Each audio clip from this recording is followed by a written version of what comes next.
समूह आवडतो. माणसाला माणसं आवडतात, माणसाला बोलावं वाटतं. आणि बोलण्याच्या बाबतीत तर पुरुष मंडळीपेक्षा आमच्या माता बहिणीला जास्त आवडत. एक स्पर्धा होती, स्पर्धा जर्मनीमध्ये. त्याने स्पर्धा लावली होती, जगात सर्वात जास्त खोटं कोण बोलतंय त्याला 2 लाखाचं बक्षीस. पण खोटी गोष्ट अशी असली पाहिजे, ती पटली पाहिजे. एका माणसानं पहिलं बक्षीस मिळवलं, त्याला खोटी गोष्ट सांगितली होती. ऐका, ती म्हणला 15 महिला मंडळ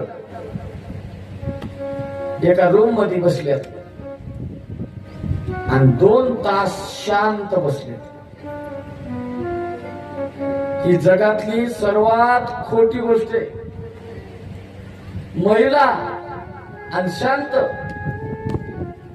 नाही ना, ही खोटी गोष्ट. तसं करमत नाही माणसाला माणसाशिवाय. तसं देवाला सुद्धा एकट्याला करमना. मग ते म्हणलं काहीच करमना, दिवस जाईना, मोबाईल नाही. आता कसं झालंय बघा, मोबाईल असला ना पाठी माणसाला माणसंच लागली ना.